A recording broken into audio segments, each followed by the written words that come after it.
What's up? We're jumping into a lower lift today. What I posted a couple days ago is upper. It's been 2 days since that lift. So yesterday, my day off, still had rugby practice and it's quite a bit of running.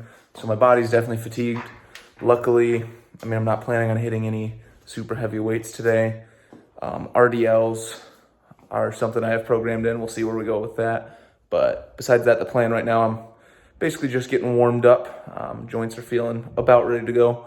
We're gonna do anywhere from 3 to 6 or so sets of power snatches with some jumps. So probably do like a band weighted jump. So a band around my neck, pull it, step on it, and you do jumps. Kind of helps it feels a little bit better sometimes on my joints than like a dumbbell. Sorry, I don't know why I blanked out. But like dumbbells, for instance, add actual weight when you're landing. I feel like the landing's a bit better for my knees and stuff on the resistance bands. So we're gonna do those because I like resisted jumps, but I'm a little beat up right now. So I have bug bites all over me, so I'll be itching this entire workout, so that's fun. But yeah, we're gonna do some snatches, jumps, safety bar squats with our new safety bar. And then we're going to get in some RDLs, and I think that'll be it. Performance. When you use Base Strength AI, you can be confident that you're having the most personalized training experience available beyond what even an online coach could do for you. And the result is the peace of mind in knowing that every set and rep you do is taking you one step closer to your goals. It's my programming, but it's your program. To get Base Strength AI, click the link below. This thing? It's what's going on inside of me. It's my moderate to severe ulcerative colitis. It wasn't always this calm. You see when everywhere I work, a big range of motion, reasonable control on the negative, progressive overload with time, yada, yada, yada. All of these things that we think like make a good productive set. I think they don't really put much thought into how to get more out of those. And if anything, that's probably some of the most important stuff a lot of these newer lifters could be doing is doing a really good job with like their kind of bodybuilding work afterwards. So like off the top of my head, at my gym, that would be probably the first one that comes to mind. Past that, I think, I guess it really depends. Like, what kind of like sub-demographic are we talking about? Because if we're talking about like bodybuilders, this thing, like if I'm talking bodybuilders looking around people that train at the gym in town, I think that they're burning out. So I think enjoyment needs to be a huge part of this optimization discussion. Now, when you start working with like more competitive athletes who aren't going to burn out basically no matter what, then it's like, yeah, optimization becomes more and more important. So like the work Dr. Mike does where he's like taking IFBB pros through a workout, that might be very, very helpful for them. Whereas I think that like just learning to learning to love to eat your meal because you're like, man, I love my weighted pull-ups. I would go so far as to say that difference in motivation would probably offset that difference in that small difference in stimulus. Yeah, I would agree. So I want to talk about your dislike for the current classification of beginner, intermediate, and advanced by rate of progression. Can you talk about that in more detail? Yeah, somebody got on me in the comments and said, oh, Mark Ribitel already said it. Sure, I don't know. I might have missed it. I don't care. But like I'm not going off of Mark's definitions. I'm going off of what I see on the internet. Most people say, okay, well, beginner just means you're basically progressing doing no matter what. Every session you're getting stronger. Intermediate means it's slowed down a little bit. Advanced means it's gotten really slow. And I know people.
Alrighty, so we ended on a good note there.